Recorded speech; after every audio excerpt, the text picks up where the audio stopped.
Well, I've done some things. I've installed the pickup.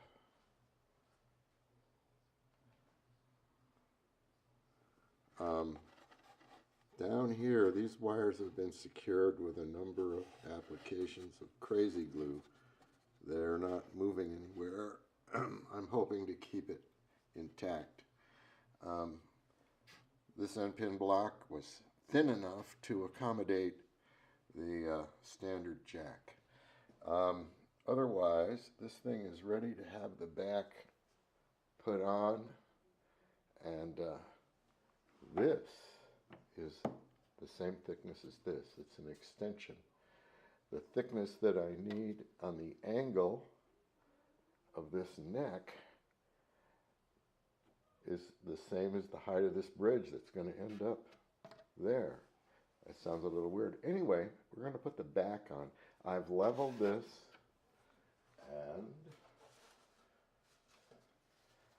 and basically remanufactured the back. The braces, all braces have been re-glued, crack's been repaired, label is still intact, and I've gone around here. What we have left to do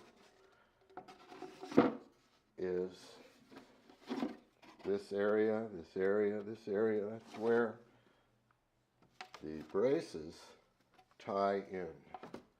The braces here. The last thing I'm going to do is make sure that they all clear and the back goes on and fits flush without those braces hitting anything. And then we're going to try to fixture this and bend it enough to work. It's going to be touch and go.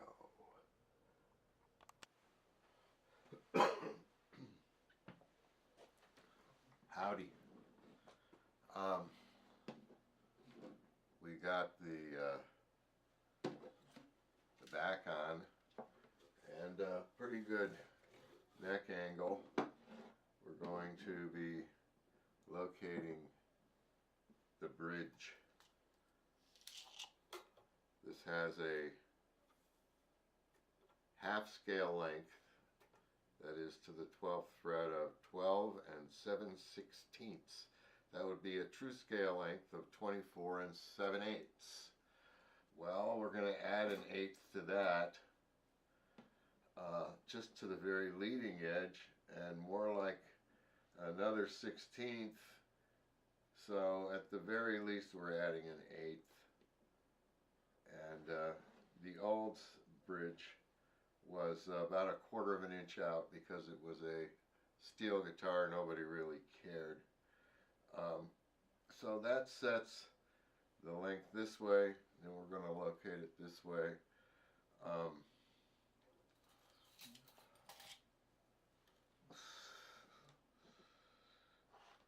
I'm using the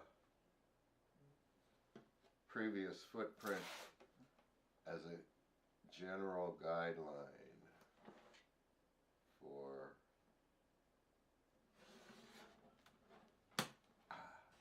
we're beginning to locate the bridge for scale length, and let's put one back here, or what the heck. This is also the barrier for the glue and defines the area for material removement. Removement, is that a word? Okay, the next part, very complicated. We're going to take a piece of guitar string and locate it an eighth to a 16th on the edge up there, and put it on this bridge hole. And right now it says it's a little on the inside. This says it's a little on the, we're almost perfect. I've gone to the center of that bridge pin hole, and over here, the center of the bridge pin hole needs to go this way just a little bit. We'll start to sketch this in. No, I'm using blue tape because this is a color film. Okay, I'll do this a few times. looking at the edge. We got a good 1/8 of an inch. And over here, we got a little more, but people prefer that because of string bending. This could go just one little bit more over.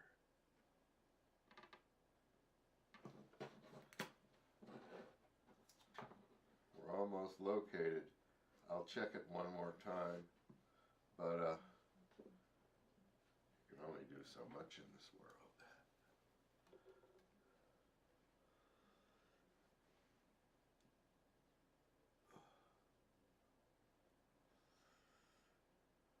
That's pretty good.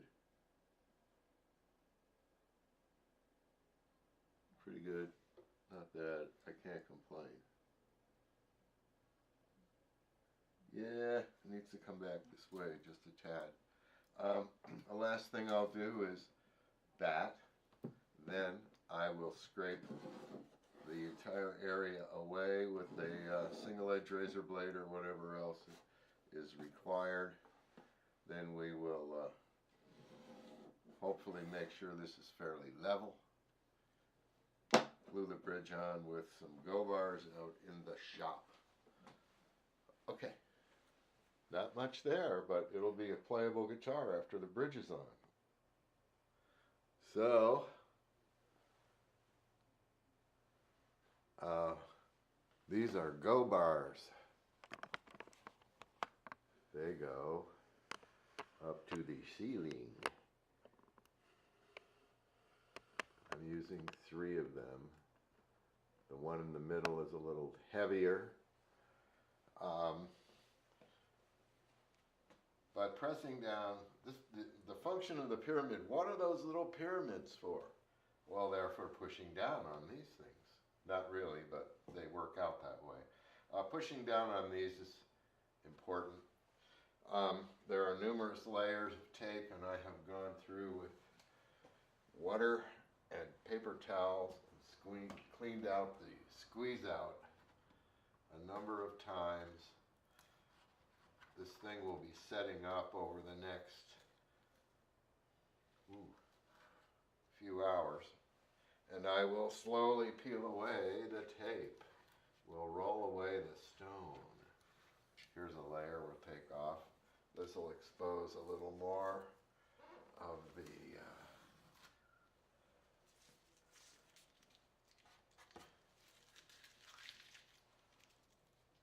area to be cleaned. I will revisit this just to make sure no additional squeeze out has occurred.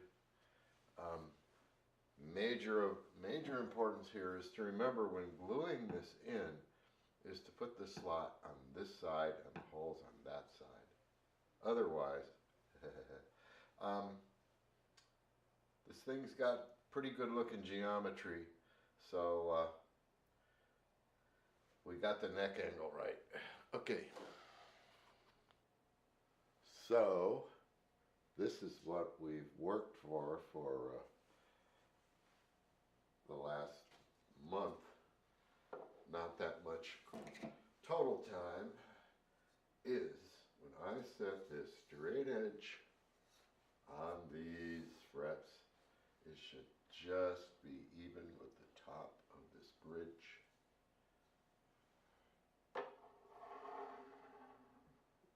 And there it is.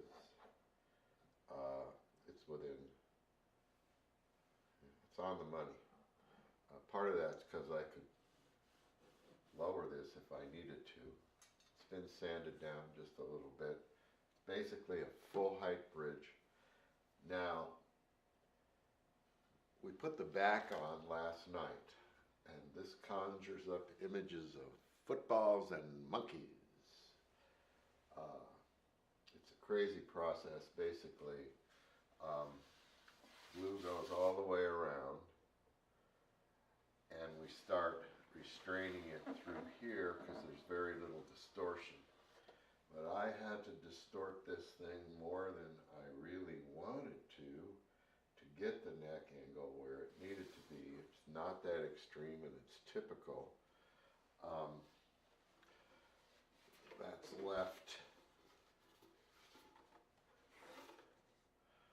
this thing sticking out in some places maybe 1/10 of an inch.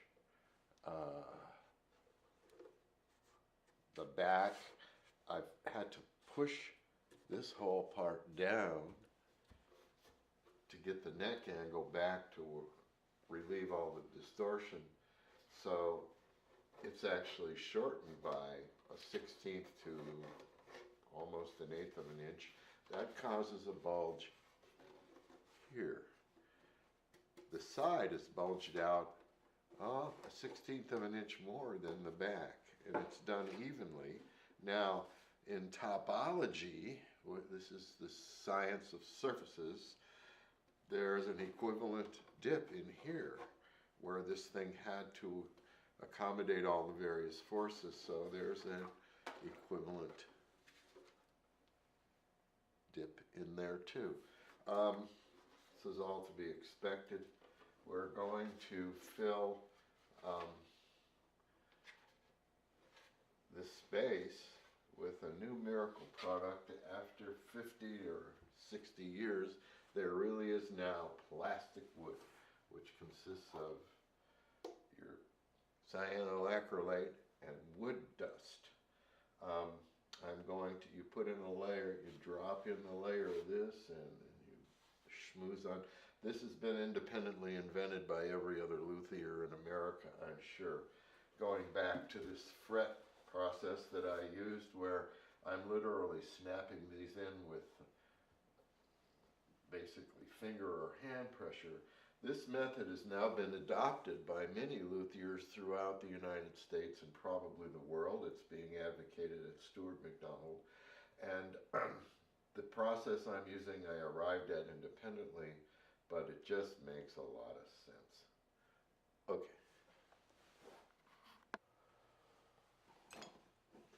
So I've gone around and laid down a bead of crazy glue. Use my, this is my tool of choice for putting it in. By the time I got to here, this is pretty much dried. That's one of the reasons we're using it. This is a rasp. It's my tool of choice. What I'm starting is the final schmeidel. I'm removing the humps of the filler, the plastic wood that I just put in, and the high spots where this thing sticks out over, I'm going to be blending back into the body. This is the fun stuff. It requires skill and concentration, and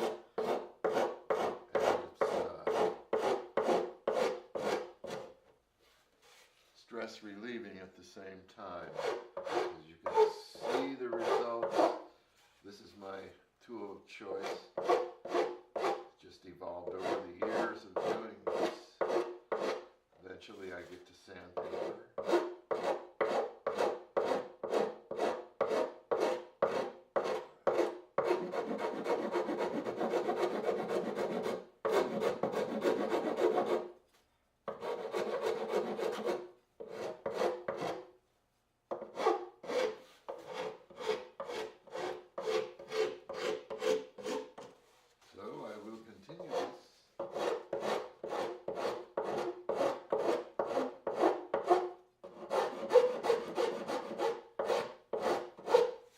I can go all the way around and be assured that when there's black paint on here, it'll look like it came from the factory. And the nature of this, the old plastic wood was sawdust and Duco cement, and it sucked. This stuff was designed because it has an affinity for organic substances. Primarily started out in the embalming trade. That's why it's real good at gluing your skin together. Any organic substances it has an affinity for. Well, wood dust, hey, um, it absorbs into the dust and basically dries quicker than any other thing I know about, probably competitive with epoxy. So it's a big step forward. Okay. Tape test. This is masking tape. Masking tape. We're looking at the finish. The finish is toast. This just kind of verifies.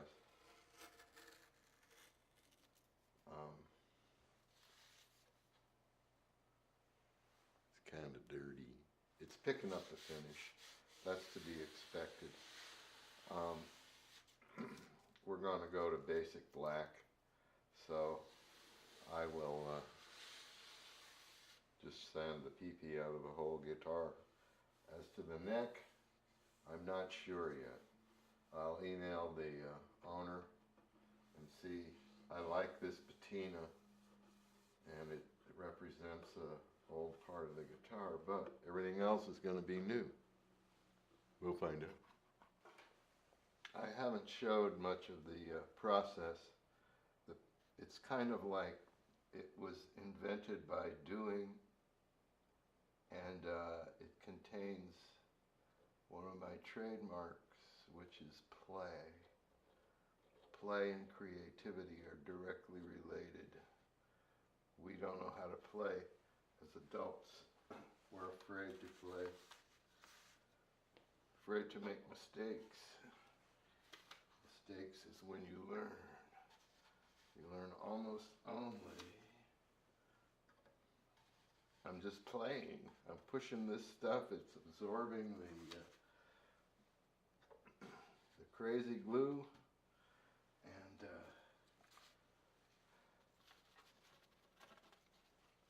I just start with one day with some sawdust and crazy glue, and within about 20 minutes, I had a little padding part, the whole thing. It's just,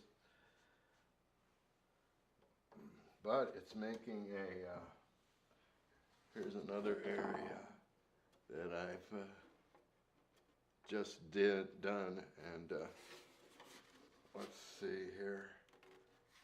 Anyway, when I'm done and it's painted black, you won't see anything. We're getting ready to paint.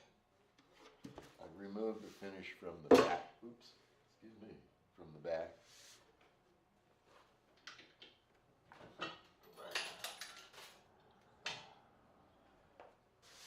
Loaded from the back. The sides.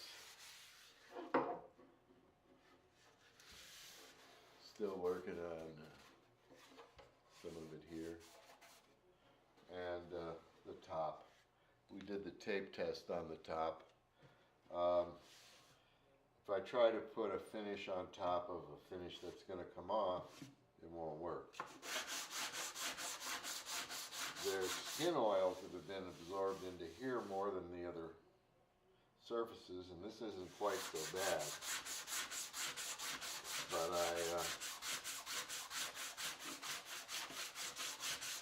this is 150. There's cracks. You can see it beginning to change before your very eyes. And also smoothing out cracks that have been repaired and filled. I've done the rest of the body. That leaves the back and the neck and the headstock. So this will continue 150 to 100 to 320. At 320, we're good to go. You can start to see the removal. There's much less here than there is here. So this is just a time-consuming, boring, labor-intensive process. That's why we do this. really don't have to think much. You could zone out while you're doing the mindless work.